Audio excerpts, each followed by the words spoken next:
श्रद्धेय महानुभावों, सत्यार्थ प्रकाश के प्रसंग में कुछ मंत्रों की चर्चा चल रही थी, जिसके अंदर ब्रह्मचर्य संबंधित चर्चाएं हो रही थी। उस चर्चा में मंत्र का स्पष्ट आदेश है कि जो ब्रह्मचर्य का जीवन है, ज्ञान विज्ञान से ओतप्रोत जीवन है, वही जीवन सार्थक जीवन है। नियम में चलना, नियम में रहना और ज्ञान विज्ञान में विचरण करना, इसके लिए मंत्र का आदेश है। देवानाम एतत् परिसूत मन भ्यारूढ़ं चरति रोचमानम तस्मात् जातं ब्रह्मणं ब्रह्मं ज्येष्ठं देवाश्च सर्वे अमृतेन साकम्। अब यहाँ पर सर्व सर्वो सर्वे का प्रयोग है, जो सबके लिए बोधित है।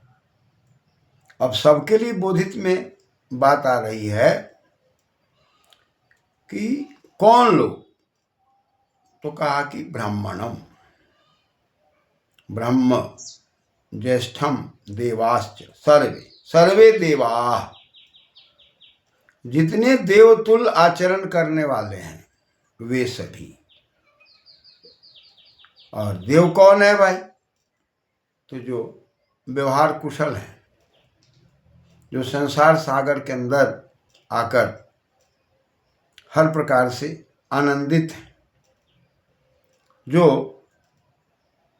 कांति को धारण करते हैं और दूसरे को कांति दिलाते हैं, जो स्वयं मोदमान हैं और दूसरे को मोदित करते हैं, जो स्वयं आनंदित हैं और सबको आनंदित करते हैं, ऐसे सभी देवता किसके साथ हैं? अमृतेन साकम्, नामृतम अमृतम, जो प्राण त्याग नहीं करते, जो मृत्यु को प्राप्त नहीं होते, वो अमृत है। अमृत कौन है? परम पिता परमात्मा है। इसमें मृंग प्राण त्याग धातु है और अक्ता प्रत्यय, जो अमरणशील है, जो संसार में नहीं आता, जो अजन्मा है, जो सारे संसार को चलाता है, उसके साथ, साकम का अर्थ है उसके साथ। किसके साथ? अमृत के साथ। सर्वे, सब लोग हैं। दुनिया में जो कोई भी प्राणी दिखाई देते हैं, सारे प्राणी परम तत्व के साथ हैं। उसके बगैर जीवन की कल्पना नहीं की जा सकती, उसके बगैर प्रकृति की कल्पना नहीं की जा सकती। इसलिए चाहे वो देवतुल्य जीवन जीने वाले हों, चाहे वो ज्येष्ठम ब्रह्म अपने जीवन में श्रेष्ठ ज्ञान विज्ञान से ओतप्रोत होकर जीवन जीने वाले हों, या जो ब्रह्म में विचरण करके अपने जीवन को ब्राह्मण बना लिए हो। ब्रह्म से ब्राह्मण, तस्य अपत्यम ब्राह्मण। ज्ञान विज्ञान से युक्त परमपिता परमात्मा है और उसकी संतति को ब्राह्मण कहा गया। तो सृष्टि के अंदर सभी जीव उसी परमपिता परमात्मा की व्यवस्था के तहत फलते फूलते विकास करते हैं। इसलिए जीव ब्राह्मण है, जो ज्ञान विज्ञान से ओतप्रोत होकर ज्ञान विज्ञान के मार्ग से आगे चलता है। इसलिए सभी को बुद्धि दी गई है, मस्तिष्क दिया गया है चिंतन मनन करने के लिए। अतः शरीर का वह भाग जो चिंतन मनन करता है, बुद्धि विवेक का कार्य करता है, वो ब्राह्मण का भाग है। अतः गर्दन के ऊपर वाला भाग, जिसमें 5 ज्ञानेंद्रिय दिखाई पड़ रहे हैं, जिसके अंदर आँखों के द्वारा हम देखने का निर्णय लेते हैं, कान के द्वारा श्रवण का निर्णय लेते हैं, जीवा के द्वारा स्वाद का निर्णय लेते हैं, मुख के द्वारा बोलते हैं, ये सब सोचने समझने के लिए जो ज्ञानेंद्रिय है वह सब मन के साथ जुड़कर और मन बुद्धि के साथ जुड़कर, बुद्धि आत्मा के साथ जुड़कर और आत्मा परमात्मा के साथ जुड़कर संसार के सारे क्रियाकलापों को करते हैं।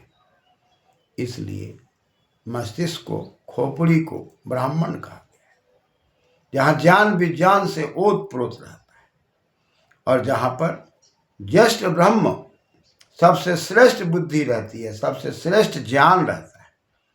श्रेष्ठ ज्ञान का आधार और यह ब्राह्मण का आधार, ये सब किसके साथ है? तो परम तत्व के साथ है। ये सब के साथ अमृते न साकम, सब अमृतमयी है, अमृत के साथ है।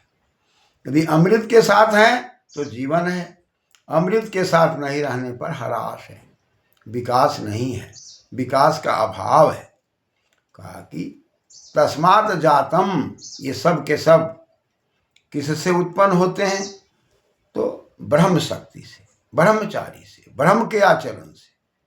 जब कोई व्यक्ति संसार में आने के बाद ज्ञान विज्ञान का आचरण करता है तब उसके अंदर नाना प्रकार की शक्तियां पैदा होती है। ब्रह्म की शक्ति पैदा होती है, ज्ञान विज्ञान की शक्ति पैदा होती है और उसके जीवन में श्रेष्ठता के गुण आते हैं। और इस खोपड़ी को जब हम ठीक ढंग से संचालित करते हैं तो श्रेष्ठता के गुण से सारा समाज संचालित होता है। इन गुणों को जब हम धारण करते हैं तब देवानाम एतर चरति, ये देवता वर्ग इन्हीं के साथ है। और देवता वर्ग में जहाँ दिव्यता है, गुण है, देवता वर्ग में हम दोनों आँखों को भी देव कहते हैं, कान को भी देव कहते हैं, नासिका को भी देव कहते हैं, मुख को भी देव कहते हैं, क्योंकि ददाति देव, आदान प्रदान की क्रिया इसमें हो रही है। नेत्रों के द्वारा आदान प्रदान की क्रिया, रूप लावण्य की क्रिया हो रही है। नासिका के द्वारा सुगंध आदान प्रदान की क्रिया हो रही है। कान के द्वारा श्रवण मनन की क्रिया हो रही है। मुख के द्वारा वार्तालाप की क्रिया हो रही है। एतद देवानाम, ये सारे के सारे देवता वर्ग परिश्रुतम, ये सब प्रेरित होते हैं।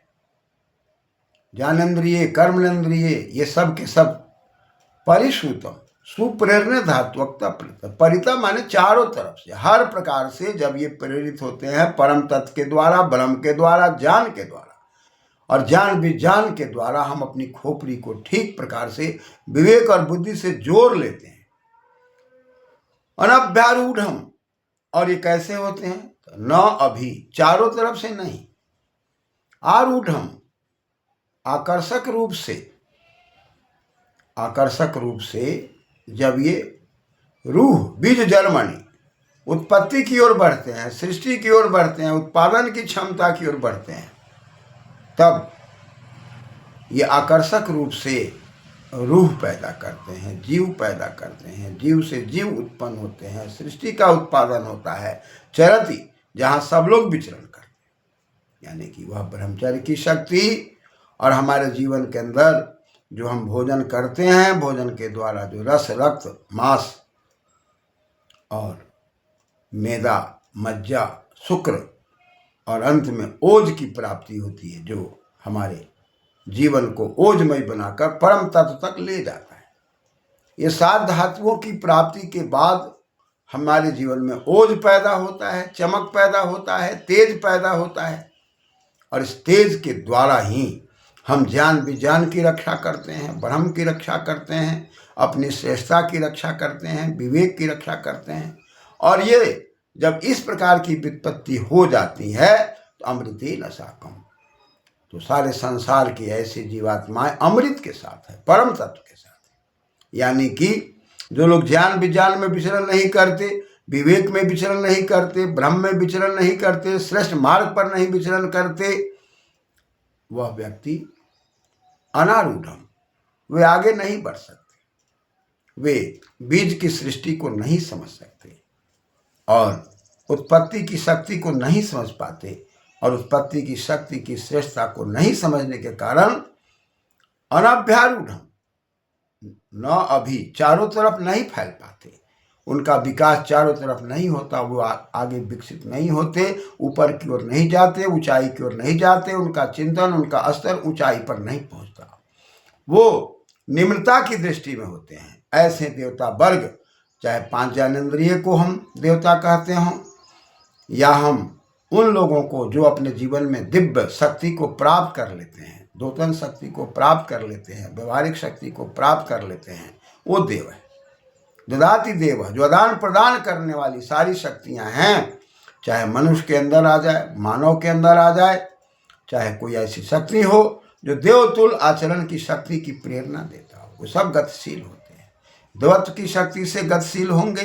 परिश्रुतम, चारों तरफ हमें प्रेरणा मिलने लग जाती है, परम तत्व की प्रेरणा मिलने लगती है, उत्साह बढ़ने लगता है, भय समाप्त हो जाता है, शोक समाप्त हो जाता है, लज्जा समाप्त हो जाती है, और हम उत्साहपूर्वक अपने जीवन के पथ पर पहुंचते हैं उस अमृत के साथ। अमृत के साथ जुड़ने के लिए ब्रह्मचर्य की शक्ति चाहिए, ब्रह्मचारी की शक्ति चाहिए, ब्रह्मचारी की शक्ति में ज्ञान विज्ञान की शक्ति चाहिए, और ज्ञान विज्ञान की शक्ति के साथ साथ हमारे आपके जीवन के अंदर प्रेरणा की शक्ति, परम तत्व की शक्ति चाहिए। और रोचमानम, वे चारों तरफ रुचिमान होते हैं, प्रकाशमान होते हैं, सब उनके लिए ग्रहण करने योग्य होते हैं, सब लोग उनको चाहते हैं। ऐसा व्यक्तित्व जो ब्रह्मचर्य से युक्त हो, सात धातुओं से युक्त हो, परिपूर्ण हो, देवतुल्य हो, श्रेष्ठता से परिपूर्ण हो, और वह अपने खोपड़ी को ब्रह्मतुल्य बना लिया हो, ऐसा व्यक्तित्व ब्राह्मण कहलाता है। और ऐसा ब्राह्मण व्यक्तित्व संसार के अंदर हर व्यक्ति के लिए रुचिकर होता है। इसलिए जन्म लेने के बाद से लेकर जब व्यक्ति अपना आचरण को पवित्र करता है और 5 वर्ष में उपनयन संस्कार करके गुरु के सानिध्य में जाकर वेद वेदांग दर्शन आदि को पढ़ करके और ज्ञान विज्ञान को पढ़ करके संसार के कल्याण में लग जाता है, ज्ञान और विज्ञान के क्षेत्र में दुनिया में हर जगह पर अपनी ऊंचाई को बनाए रखता है। वह हर जगह आरूढ़, वो सब जगह विकसित है, वह हर जगह ऊंचाई पर है, और ऐसा व्यक्तित्व, ऐसा स्वरूप ही समाज के कल्याण के लिए उपयोगी है। इसलिए ऐसा व्यक्तित्व अमृतेन साकम, वो परम तत्व के साथ होता है, और परम तत्व के साथ होने वाला व्यक्ति कभी भी हार नहीं मानता, वो हमेशा आगे की ओर बढ़ता है और समाज को बढ़ाता है। धन्यवाद।